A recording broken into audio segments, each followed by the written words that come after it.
Hello again, gamers. Welcome back to the Board Game Captain. I'm the Board Game Captain. I'm Lynn. And today we're going to be reviewing and showing you how to play and talking about Afternova, which is a kind of a medium weight game in a very tiny box here about gathering resources from a solar system that sun went supernova, so all the planets are like cracked open and such. But before we get into that, I want to first say that if you would like any of our cool gamer gear, like the shirt I'm wearing today, which is the I Drink and I Game, It's What I Do shirt with a big mug of beer and a D20 on it, or any of our other shirts or coffee mugs or other things like that, they are all available over on our Teespring store. There's a link in the description down below, and there will be another one at the end of this video. And if you're in a position to and would like to support our channel by joining our Patreon to get access to early videos, as well as the ability to make requests for reviews for classic games, or also getting vlogs with updates and behind the scenes information about what's going on at the Board Game Captain, you can join our Patreon. There's also a link in the description down below. Now, back to Afternova. So, Afternova was published by R2I, Road to Infamy Games. And I want to give a big thank you to Road to Infamy Games for sending us this review copy of Afternova. Now, I'm going to call it Afternona. From now on? Is that the new nickname? So the game was designed by Andrew Nerger and Jeffrey Chin. Their names are very small right there on the box.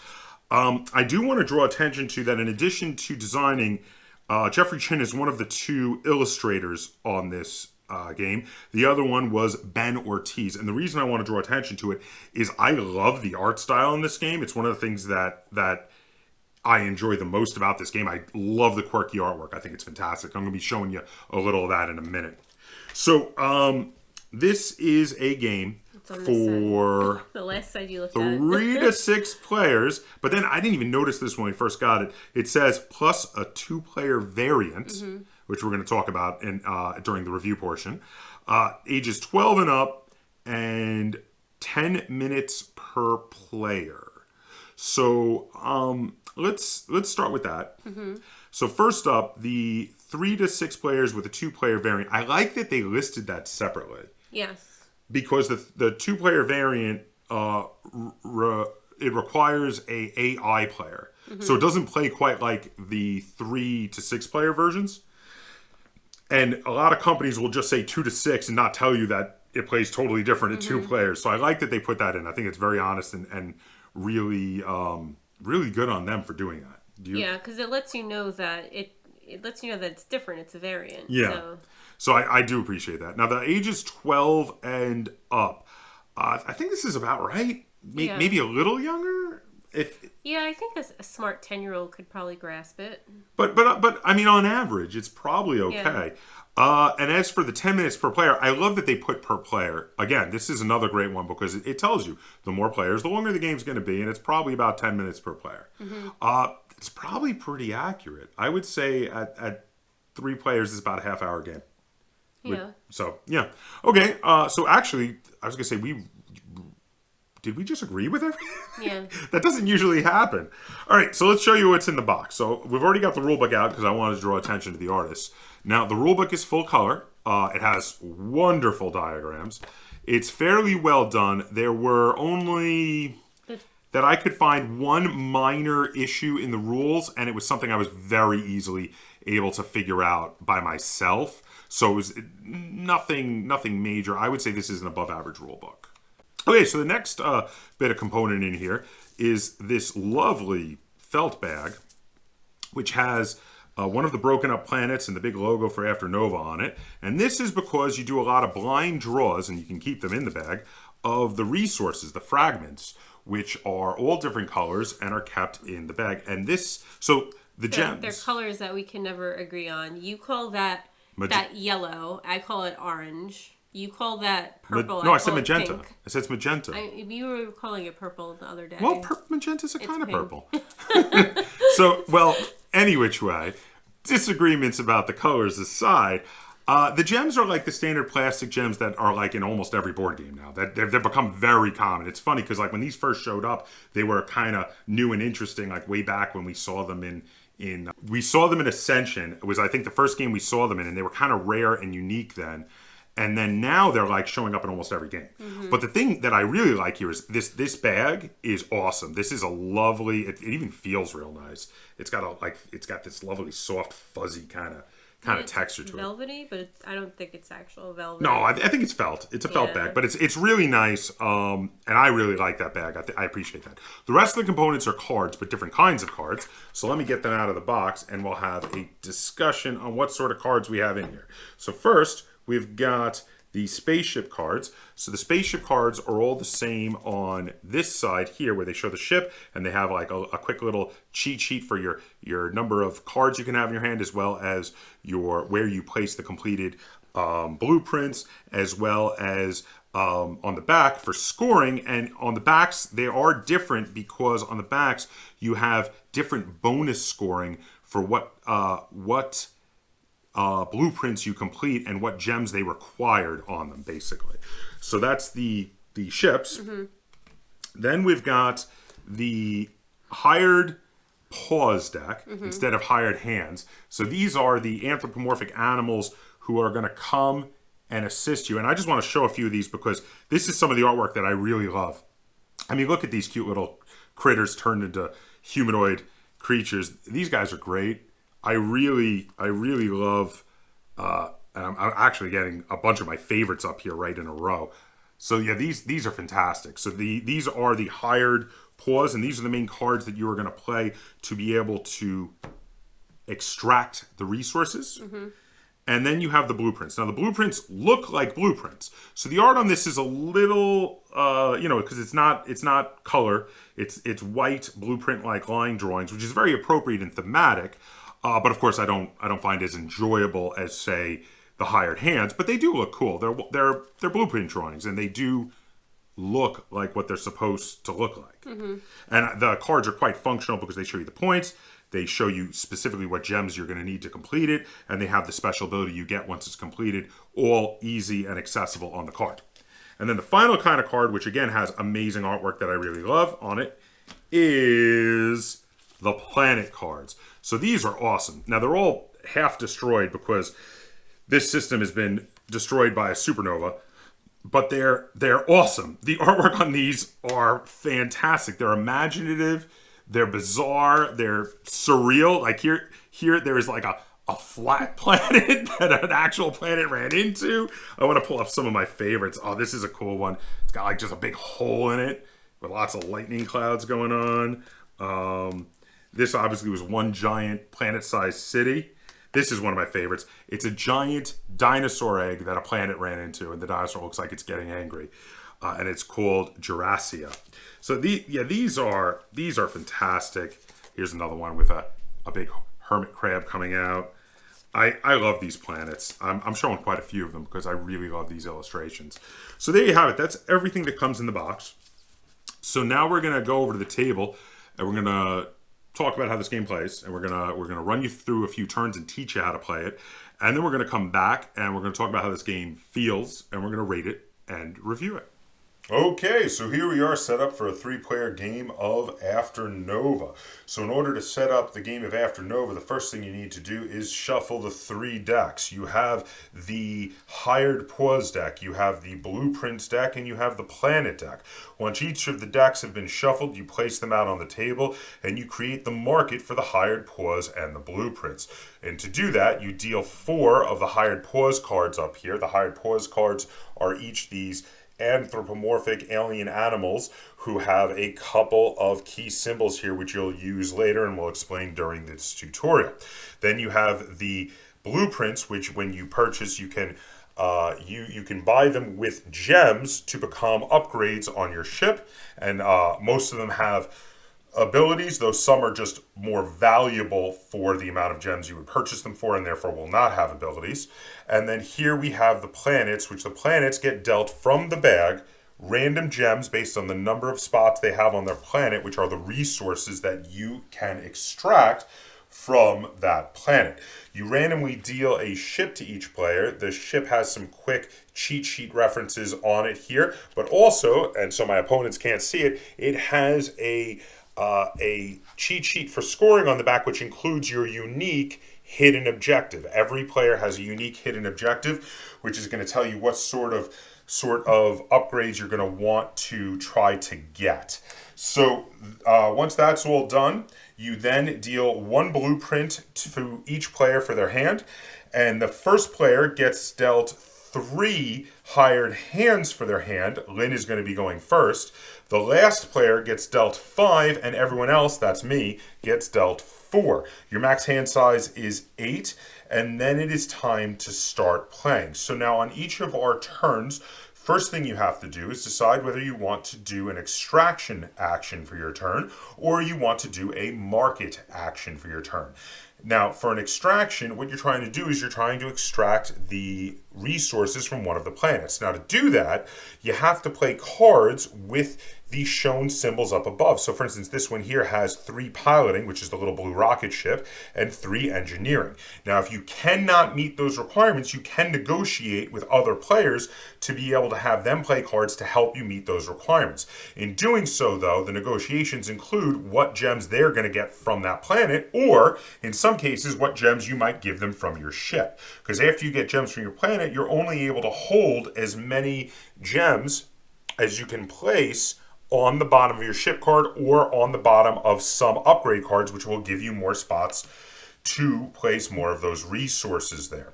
Now, if you do that as your action, you're done. Then at the end of your turn, you see if you can build one of your upgrades. That does not cost an action. Upgrades have costs based on a number of the resources. You discard the resources over here next to the bag, and you place the upgrade to the right of your ship. Now, if instead you did a market action, for a market action, you can draw up to 3 cards from either or both of the markets. You get 3 total, and you can get any combination thereof of either hired paws or blueprints. Again, your max hand size is 8. If you ever have more than 8, you have to immediately discard down to 8. Now, at any time, you can trade in one of your card draws during a market action to instead wipe that market completely, discarding all the cards from it. And once you've discarded it, refilling the market to possibly get some better options. Then again, at the end of that turn, if you can build a blueprint, if you are able, because that does not cost an action, you may build a blueprint. Once you're done, the next player goes, and you keep playing until one player has 6 of the completed blueprints attached to their ship, at which point every other player gets one more turn to try to finish up and maybe get one more blueprint. You're not permitted to have more than 6, though, so even if you had the ability to build 2 blueprints on your last turn and go from 5 to 7 blueprints, you wouldn't be able to. You just got to complete 1, and then you count up your points. The points are based on points marked on the blueprint cards, plus 1 point for each of the resources you have in your hold, plus your hidden objective. So without any further ado, we're going to jump on into it and run you through a few turns and show you how this goes. So Lynn, why don't you start us off? I think I'm going to do a market action. Okay. Because I don't really have enough cards to do any extraction yet? I do not. Go right ahead. I'm going to get 1. Okay, we'll replace that hired paw immediately. 2. And likewise, and you got 1 more card you can draw. Looks like you're going for a lot of hired paws. I was going to say, you did start with the least hired paws cards since you're going first. Yeah, I'm going to get this one. Oh, and a blueprint. Okay, fair enough. All right, so we replaced that with a easier to buy but less points blueprint. So I'm fully aware that you cannot build a blueprint on your turn because you have no gems. So I'm going to just jump on into it for my turn. For my turn, I'm also going to do a market action because I actually don't think I'm close enough to be able to completing the blueprint I have as well.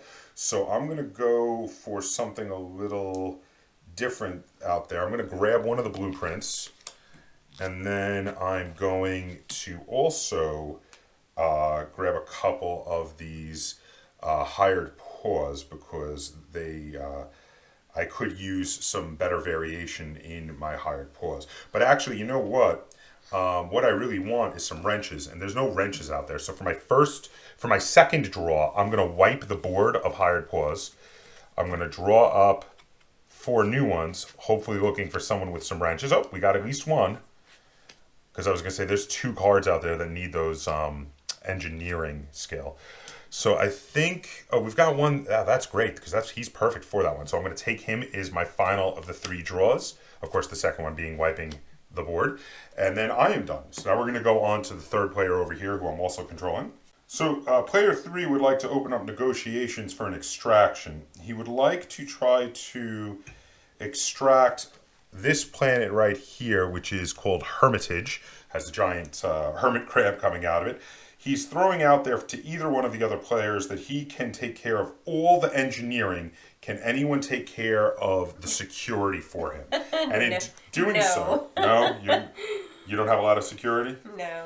All right. Well, I'm gonna enter negotiations with the third player over there. I can. I've got the engineering to spare, actually. You mean security? Excuse me, security. Thank you. I have the security to spare. So I am going to offer up 3. No, but first I'm going to ask, what would he be willing to give? Well, he says he wants the purple and one of the blacks. If I'm willing to take the yellow and the other black, he'd be okay with that. I would like the purple, so I'm going to do a little debating back and forth.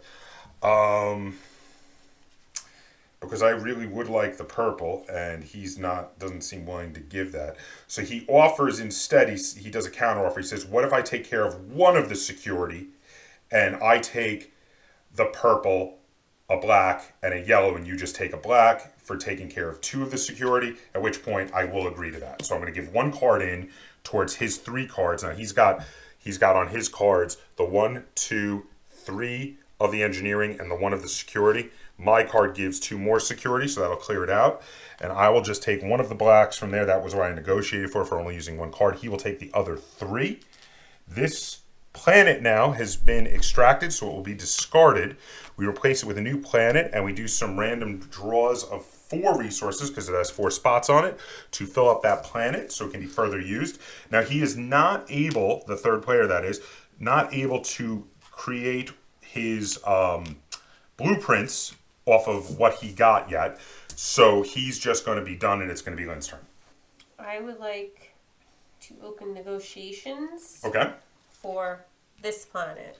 What are you looking for? I am looking for someone who could add 1 engineering and 1 mining. Oh, well, I've got no mining, but let me check player 3 over here.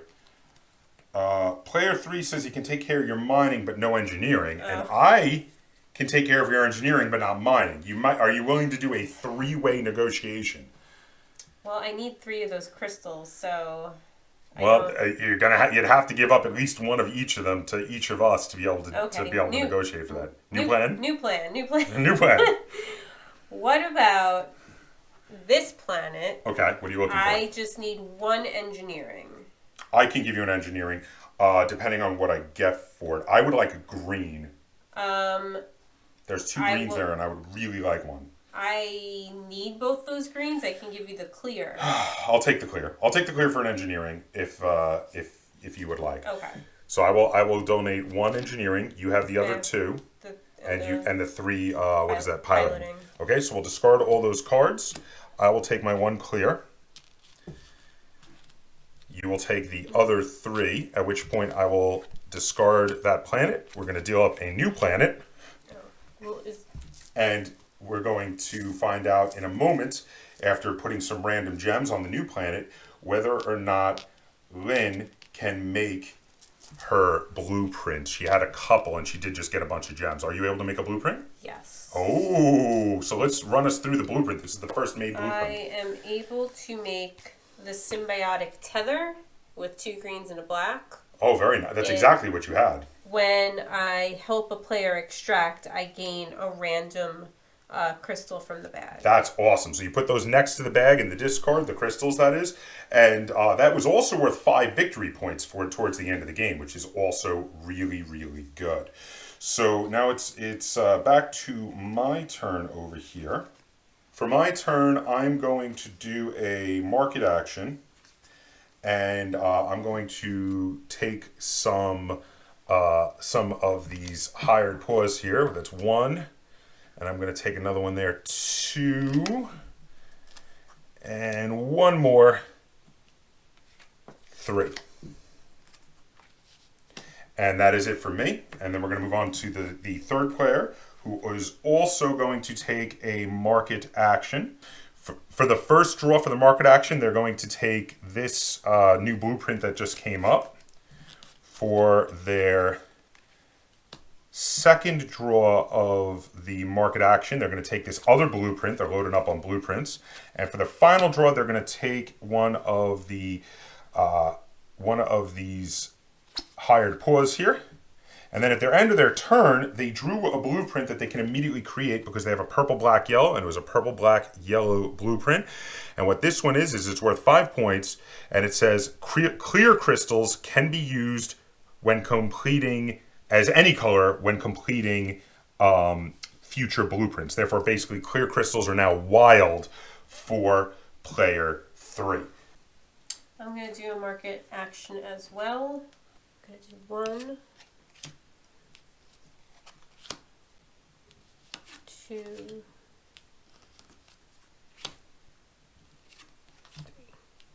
3. Okay. Can you create a blueprint? No, right? No, I don't have any crystals. Oh, I just noticed that. That's why I said no. So I'm going to open negotiations for an extraction here. I would like to extract this new planet, Amethea, which looks like a giant amethyst. And I will need 2 mining to aid me in this. Do you have some mining? I do. Can you aid me with 2 mining? Yes. Okay, now here's what I'm willing to offer you, okay? Mm-hmm. I would really like a green and a pink off of that planet. Is that all you want? That's all I want. You can have the rest if you give me 2 mining. That's a big bonus for just 2 mining. You willing for it? Yes. Okay, so we will contribute our cards. I will take the green and the pink. And I helped with an extraction, so you get a freebie. A random yes. bag. That's a really good ship upgrade. I like that one. I got an orange. And hold on to that bag. Deal us up 5 new crystals for Marinus? Marinus, yes.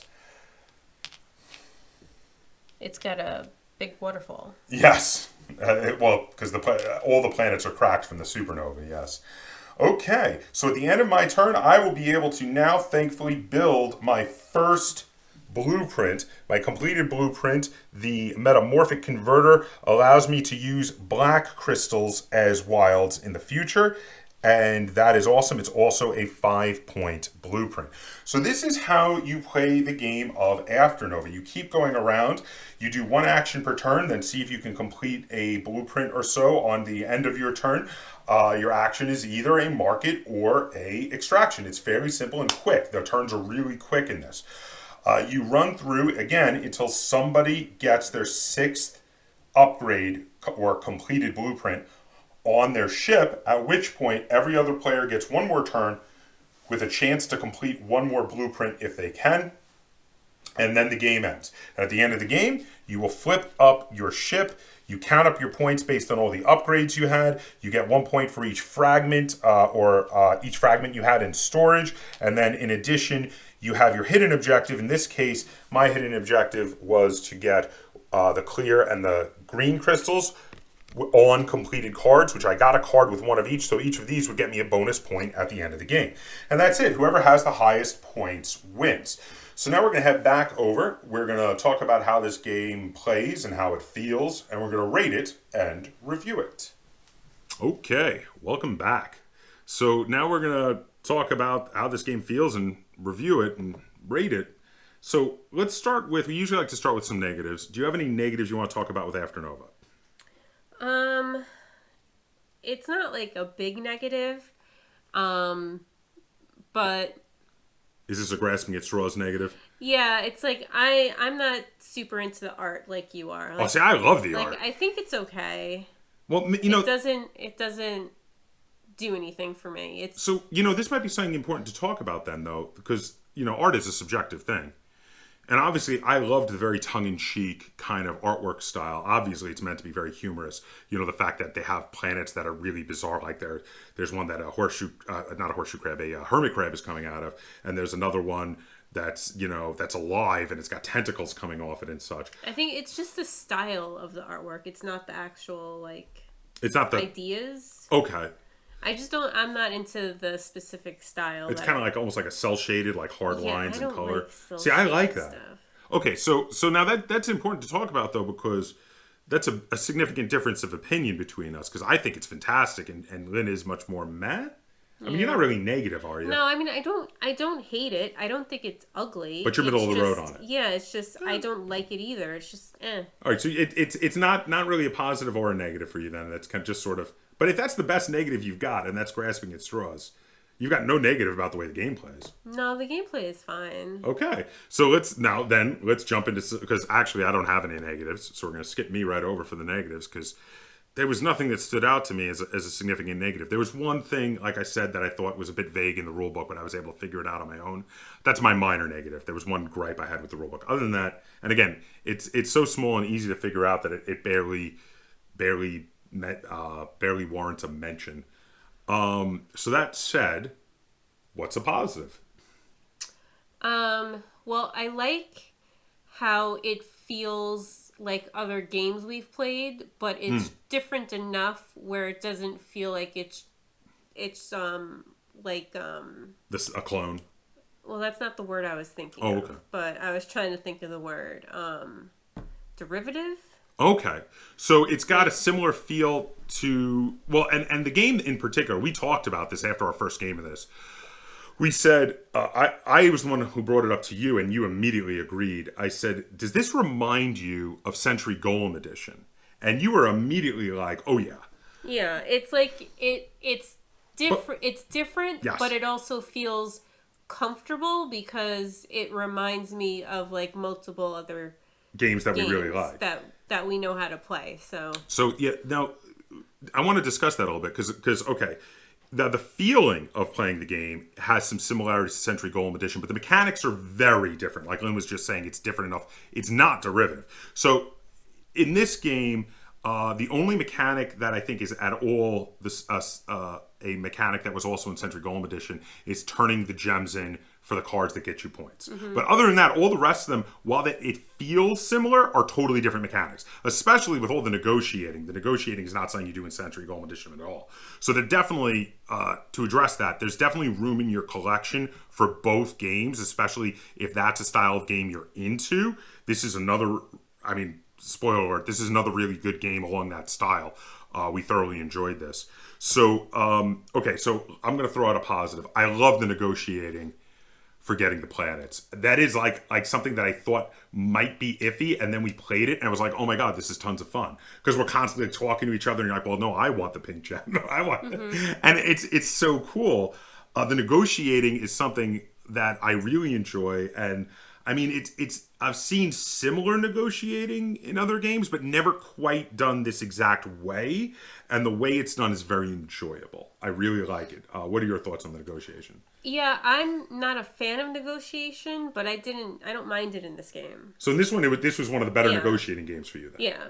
And then also, I love the... I think maybe because it's like, because you have the things in your hands, and I mean, if you don't have you know what's needed, then it doesn't even matter. You know, it's not like other negotiating games where you're negotiating things that no one has, you know, and you're just trying to get stuff. So do you have another positive you'd like to throw out? No. Okay, well, I want to throw out that I really like. One, it's got some great set collecting in here. You collect the sets of the gems to be able to buy the blueprints, and it's also got really great engine building in here. So the engine building comes in with the most of the blueprints, not all, but most of the blueprints have special abilities that let you do things like draw extra cards after doing certain types of actions, counting certain types of fragments as wild, or even storing extra fragments. There's some that get extra storage spots. These are awesome. I really like the engine building with that. I thoroughly enjoyed that aspect of it. So yes, you've got set collecting, you've got negotiation, and you've got engine building. Were there any mechanics in here that I missed, or is that basically, those are the main ones, yeah? Yeah. So, I mean, when it comes down to it, those... Sort of hand management? Yeah, there's definitely, you're right, there is hand management. I missed it. How did I miss hand management? I don't know. But yeah, there's definitely hand management. And then also, I also really love that this is another one of this modern trend of games where each turn is one action. Now, your one action might take a little while because it might involve some negotiations, but it's still, compared to a lot of older games, very quick. So, like, even when you have multiple players, I mean, it zips around the table really quickly because everybody's turn is really fast. And also, being that you can be in on negotiations, you could be acting on opponents' turns, which is really great. You never feel like you're waiting a long time. And getting resources if you're helping Yes, out. and getting resources, and then on your turn, maybe you just do a market phase and get immediately get out a blueprint completed because you got all the resources on your opponent's turns, and then your turn is even faster. So yeah, it's really cool like that. I do really enjoy that. So this is what I feel like this is on kind of the lighter end of middleweight games, but fit in a box that you would expect like a tiny little lightweight game in. I love a lot of companies doing this, fitting like bigger games in tiny boxes. Also something I really appreciate because sometimes you're running out of space, and games that are space conscientious, I approve thoroughly of decent games like this that are space conscientious. Also, I wanted to say, I feel like there's just the right amount of randomness in this with the draws of the gems and the cards, while still having plenty of strategy and tactics to it. And enough depth that you can really learn this game. You can grow into it. So, what do you think? Is there anything we missed talking about with Afternova? I don't think so. There actually, I mean, there actually was a lot to talk about for such a what looks like such a small box game. So, do you want to rate it first or second? I'll go first. Okay, so how many stars out of 10 are you going to give Afternova? I'm gonna give it 7. Okay. Because it's like I like it. I'll play it if like pretty much anytime someone wants to play it because of how quick and easy it is. But I would not want to play more than one game in a row. But still, that's quite good. If you're playing it just about any time somebody asks at least once, that's a really good rating. And it's 7. 7 is quite a good rating. That being said, I'm higher. I'm going to give it an 8 because I thoroughly enjoyed this game. And I'm glad she said she's going to play it just about any time someone asks, because we have a game night scheduled next week from the time of recording this, and I'm going to ask to play this game because I really enjoyed it. So that's 7 stars from Lynn, 8 stars from me. We thoroughly explained everything we enjoyed or loved about this game. Very little in the way of negatives from us on this. I think we can recommend this one. If anything, anything that we talked about sounded interesting or fun to you, we can recommend Afternova to you. It is a really cool game, and I think it has a really cool theme, and also, in my opinion, really cool artwork. But again, that one's a little bit subjective. Take a look at the artwork style and see what you think, because Lynn was a little more lukewarm on the artwork. But there you go. That is Afternova. If you have any comments, questions, or concerns, either on the game of Afternova or on this video, feel free to put them in the comments down below. And if you enjoyed this review and tutorial video and you'd like to see us do more like it, be sure to give this video a like, share it on all forms of social media, and if you haven't already, please subscribe to the Board Game Kaptain. That's Kaptain spelled with a K on YouTube. And until next time, game on.